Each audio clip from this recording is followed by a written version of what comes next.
নমস্কাৰ এই মুহূৰ্তত আহি পৰিছে কেইবাটাও গুৰুত্বপূৰ্ণ খবৰ আৰু এনে খবৰসমূহ নিতৌ পাবলৈ চেনেলটো ছাবস্ক্ৰাইব কৰি ভিডিঅ'টোত এটা লাইক কৰি দিবলৈ নাপাহৰিব। তেনে বলক খবৰকেইটা আৰম্ভ কৰোঁ। দৰ্শকসকল আজি প্ৰথমটো খবৰ দিব ওলাইছোঁ। ৰাজ্যৰ প্ৰান্তে প্ৰান্তে আৰম্ভ হৈছে এতিয়া শিলাবৃষ্টি আৰু ধুমুহা। কাৰ্বি আংলং সীমান্তত শিল বৰষুণৰ বাবে অৰ্বনীয় পৰিস্থিতি। আপোনাৰ অঞ্চলত এতিয়া বতৰ কেনেকুৱা কমেণ্টযোগে জনাব পাৰিব। ৰাজ্যত আৰম্ভ হৈছে এতিয়া শিলাবৃষ্টি ধুমুহা। দুঘণ্টাৰ ভিতৰত আহি আছে প্ৰচণ্ড ধুমুহা বৰষুণ। এতিয়া 80 কিলোমিটাৰ বেগত আহিছে প্ৰচণ্ড ধুমুহা বৰষুণ। ধাৰাসাৰ বৰষুণৰ লগতে ঠায়ে ঠায়ে এতিয়া আৰম্ভ হৈছে প্ৰচণ্ড শিলাবৃষ্টি। এতিয়া 26 মাৰ্চ পৰ্যন্ত হ'ব প্ৰচণ্ড ধুমুহা বৰষুণ। জাৰি কৰা হৈছে অৰেঞ্জ এলাৰ্ট। এটা জৰুৰী কাম নাথাকিলে নোলাব ঘৰৰ পৰা। ধাৰাসাৰ বৰষুণৰ লগতে ঠায়ে ঠায়ে আৰম্ভ হৈছে এতিয়া প্ৰচণ্ড শিলাবৃষ্টি। 26 মাৰ্চ পৰ্যন্ত হ'ব এতিয়া প্ৰচণ্ড ধুমুহা বৰষুণ। আৰু দিব লৈছোঁ পৰৱৰ্তী খবৰ এটা ব্ৰেকিং নিউজ। মাজত দুদিন 26 মাৰ্চৰ পৰা ৰাজ্যত মহা অভিযান। চৰকাৰী ঘৰ পাবলৈ কৰক এইকেইটা কাম। লগে লগে পাব আপোনালোকে চৰকাৰী ঘৰ। দিব লৈছোঁ সবিশেষ ৰাজ্যৰ PMAY ঘৰ নোপোৱাসকলৰ বাবে আহি গ'ল নতুন ডাঙৰ খবৰ। 26 মাৰ্চৰ পৰা 7 এপ্ৰিললৈকে চলিব এতিয়া ঘৰ লাভৰ বাবে মহা অভিযান। এই মহা অভিযানত প্ৰতিটো কেঁচা ঘৰ থকা পৰিয়ালে লাভ কৰিব চৰকাৰী পকী ঘৰ। ইয়াৰ বাবে কেঁচা ঘৰৰ ফটো তুলি কৰিব লাগিব জিঅ' টেগিং। এতিয়া 1 এপ্ৰিলত পুনৰ 3,80,000 লোকে লাভ কৰিব চৰকাৰী ঘৰ। জীৱিকা সখী বাইদেউসকলে কৰিব এই জিঅ' টেগিঙৰ কাম। আনহাতে নিজাববীয়াকৈ কৰিব পাৰিব জিঅ' টেগিঙৰ কাম। এটা পৰ্যায়ক্ৰমে সকলো দৰিদ্ৰ পৰিয়ালে লাভ কৰিব চৰকাৰী ঘৰ। এটা মুখ্যমন্ত্ৰী ডক্টৰ হিমন্ত বিশ্ব শৰ্মাৰ ডাঙৰ ঘোষণা। আৰু দিব লৈছোঁ পৰৱৰ্তী খবৰ। অৰুণোদয়ৰ পৰা নাম কটা গ'ল শ শ মহিলাৰ। জিলাই জিলাই মহিলাসকলৰ তীব্ৰ প্ৰতিবাদ।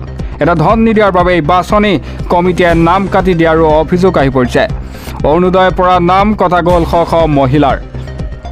জিলাই জিলাই মহিলাসকলৰ প্ৰতিবাদ। এটা দীৰ্ঘদিন ধৰি অৰুণোদয় পাই থকা পিছতো কিয় নাম কটা গ'ল তাক লৈ ডাঙৰ প্ৰশ্ন কৰে। এটা নাম কটা যোৱাৰ পিছতেই শ শ মহিলাৰ ওলাই আহিছে এতিয়া ৰাজপথলৈ। গোলকগঞ্জৰ বহু দৰিদ্ৰ হিতাধিকাৰীৰ নাম কটা গ'ল অৰুণোদয় আঁচনিৰ পৰা। এটা যোগ্য হিতাধিকাৰীৰ বিপৰীতে পঞ্চায়ত সভাপতি নেতাকৰ্মীৰ বিৰুদ্ধে অভিযোগ তুলিছে। গোলকগঞ্জৰ বৰুণডাঙা গাঁৱৰ পঞ্চায়তৰ মহিলাৰ প্ৰতিবাদ। এতিয়া নামকৰ্তন হোৱাৰ পিছতেই ৰাজপথত প্ৰতিবাদ এতিয়া মহিলাসকলৰ। এটা ধন নিদিয়াৰ বাবে বাছনি কমিটিয়ে নাম কাটি দিয়াৰো অভিযোগ তুলিছে। অৰুণোদয় পাই থকাৰ পিছতো কিয় নাম কটা গ'ল এনেদৰে মহিলাসকলে তীব্ৰ প্ৰতিবাদ কৰে। নাম কটা যোৱাৰ পিছতেই শ শ মহিলাই ওলাই আহিছে তেওঁৰ ৰাজপথলৈ।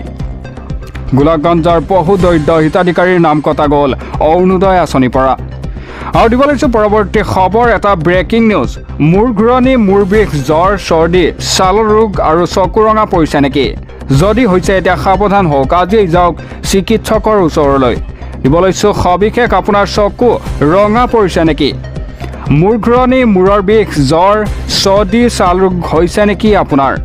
যদি হৈছে সাৱধান হওক। আৰু ইয়াৰ মাজতেই ঘূৰিছে এতিয়া ভাইৰাছ। ঘৰৰ পৰা ওলাওঁতে মানি চলক 5টা নিয়ম। ভয়ংকৰ বতাহে আনিছে এতিয়া মাৰাত্মক ভাইৰাছ। মাল্টিপল ভাইৰাছ বিয়পি পৰিছে বতাহত। এটা সাৱধান হওক সকলো শিশুসকলক যতন লওক অভিভাৱকসকলে। যিকোনো লক্ষণ দেখা পালেই যাওক চিকিৎসকৰ ওচৰলৈ। এতিয়া ক'ভিডৰ নতুন ভেৰিয়েণ্ট HMPV লগতে RSPV ইত্যাদি একেলগে ঘূৰিছে বতাহত। বিশেষ 5টা নিয়ম মানি চলক ঘৰৰ পৰা ওলাওঁতেই। প্ৰথম নিয়মটো হৈছে মুখ ঢাকি ওলাওক ঘৰৰ বাহিৰলৈ। আৰু দ্বিতীয়তে হৈছে পৰিধান কৰক ছানগ্লাছ। আৰু তৃতীয়তে হৈছে বাহিৰৰ খাদ্য খাওঁতে সাৱধান হওক। আৰু চতুৰ্থতে হৈছে জনবহুল এলেকাত পৰিধান কৰক মাস্ক। আৰু 5 নম্বৰতে হৈছে লেতেৰা হাতেৰে স্পৰ্শ নকৰিব নাক আৰু চকু। এই 5টা নিয়ম মানি চলক, নহ'লে বিপদত পৰিব আপোনালোকেও। আৰু দিব লৈছোঁ পৰৱৰ্তী খবৰ। গছপুলি ৰুই আপুনি ফটো উঠিছিলেনে? 1 এপ্ৰিলত ৰাজ্যৰ মুখ্যমন্ত্ৰী ডক্টৰ হিমন্ত বিশ্ব শৰ্মাই ৰাজ্যৰ লাখ লাখ মহিলাক দিব এতিয়া ৰঙালী বিহুৰ উপহাৰ। কেনেকৈ পাব লাখপতি বাইদেউৰ ধন এটা জানি লওক সবিশেষ। 1 এপ্ৰিলৰ পৰা লাভ কৰিব এতিয়া লাখপতি বাইদেউৰ ধন। প্ৰথম কিস্তিত 10,000 টকা আৰু পৰৱৰ্তী কিস্তিত 25,000কৈ টকা পাব। এটা বিহালী সমষ্টিৰ পৰা আৰম্ভ হ'ব বিতৰণ প্ৰক্ৰিয়া। প্ৰথম কিস্তিৰ 10,000কৈ টকা 1 এপ্ৰিলত লাভ কৰিব 40 লাখ মহিলাই। এতিয়া 1 এপ্ৰিলত ঘোষণা কৰা হ'ব লাখপতি বাইদেউৰ চূড়ান্ত তালিকা। বাছনিভুক্ত মহিলাৰ নাম ফোনযোগে ঘোষণা কৰিব চৰকাৰে। যদিহে 10,000 টকাটো ভাল কামত ব্যৱহাৰ কৰে, পৰৱৰ্তী সময়ত পাব 25,000কৈ টকা। এতিয়া ৰাজ্যৰ মুখ্যমন্ত্ৰী ডঃ হিমন্ত বিশ্ব শৰ্মাই কৰিলে ডাঙৰ ঘোষণা। 1 এপ্ৰিলৰ পৰা এতিয়া লাভ কৰিব লাখপতি বাইদেউৰ ধন। আৰু দিব লৈছোঁ পৰৱৰ্তী খবৰ, ৰাজ্যৰ 13খন জিলাত হ'ব এতিয়া বিধ্বংসী ধুমুহা বৰষুণ। আজি নিশা সাৱধান হওক আপোনালোকেও। দিব লৈছোঁ সবিশেষ, ৰাজ্যত 13খন জিলাত এতিয়া হ'ব ভয়ংকৰ ধুমুহা। আজি নিশা সাৱধান হওক, আহিব গাজনি ঢেৰেকনিৰে প্ৰচণ্ড ধুমুহা বৰষুণ। বতৰ বিজ্ঞান কেন্দ্ৰই জাৰি কৰিছে এলাৰ্ট। এটা উজনি নামনিক সামৰি প্ৰকৃতিয়ে ধাৰণ কৰিব কাল ৰূপ।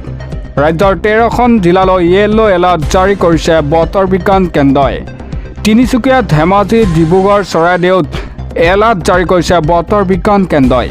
মৰিগাঁও, কামৰূপ গ্ৰাম্য, নলবাৰী, বৰপেটাত এলাৰ্ট জাৰি কৰে বতৰ বিজ্ঞান কেন্দ্ৰই। বৰজাৱলী, বাক্সা, চিৰাং, কোকৰাঝাৰলৈ জাৰি কৰা হৈছে য়েল্লো এলাৰ্ট। এটা উজনি নামনিক সামৰি প্ৰকৃতিয়ে ধাৰণ কৰিব কাল ৰূপ। ৰাজ্যৰ 13খনকৈ জিলালৈ য়েল্লো এলাৰ্ট জাৰি কৰিছে বতৰ বিজ্ঞান কেন্দ্ৰই।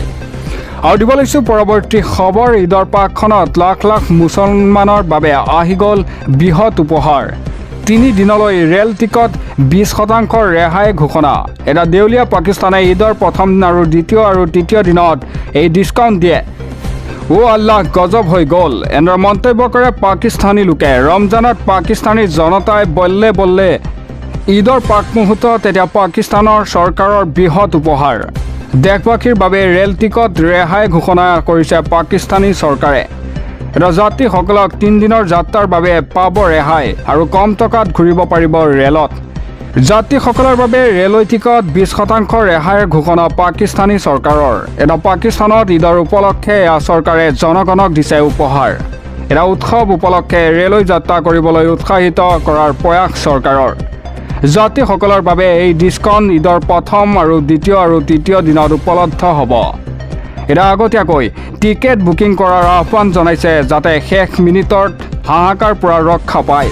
পাকিস্তান অৰ্থনৈতিকভাৱে যথেষ্ট দুৰ্বল। এতিয়া পাকিস্তান বৰ্তমান ভাত, মাংস, ফল আৰু শাক চব্জিৰ মূল্য আকাশস্পৰ্শী হৈছে।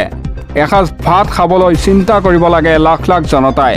এটা দুৰ্ভিক্ষই বাহ লোৱাৰ দেশ এখনত এনে খবৰ যথেষ্ট ডাঙৰ খবৰ। এটা দৰিদ্ৰ সাধাৰণ জনতাই এই খবৰত হৈ পৰিছে উৎফুল্লিত। আৰু দিব লৈছোঁ পৰৱৰ্তী খবৰ, মাতৃয়ে শিকোৱাৰ দৰে কাম কৰিব এতিয়া ৰূপজ্যোতি কৰ্মীয়ে। মোক সন্মান নকৰিলে ময়ো সন্মান নকৰোঁ বুলি কৈছে বিধায়ক ৰূপজ্যোতি কৰ্মীয়ে। দিব লৈছোঁ সবিশেষ, মোক সন্মান নকৰিলে ময়ো সন্মান নকৰোঁ। যিয়ে মোক সন্মান কৰে তেওঁক মই 100 গুণ সন্মান কৰিম, আৰু যিয়ে মোক অপমান কৰে তেওঁক মই 100 গুণ অপমান কৰিম বুলি কয় বিধায়ক ৰূপজ্যোতি কৰ্মীয়ে। বিধানসভাত মই বিৰোধীৰ বক্তব্যৰ মাজত মাত নামাতোঁ, আৰু মই বাৰম্বাৰ কৈ আছিলোঁ মাজত মাত নামাতিবলৈ। সন্মানেৰে মই তেওঁলোকক কৈ আছিলোঁ, তাৰ পিছতো মোৰ কথা নুশুনিলে। সেইবাবে মই বিধানসভাৰ মজিয়াত তেনে আচৰণ কৰিলোঁ, এনেদৰে মন্তব্য ৰূপজ্যোতি কৰ্মীৰ। মোৰ ভুলৰ সমান্তৰালকৈ তেওঁলোকৰ ভুল আছে।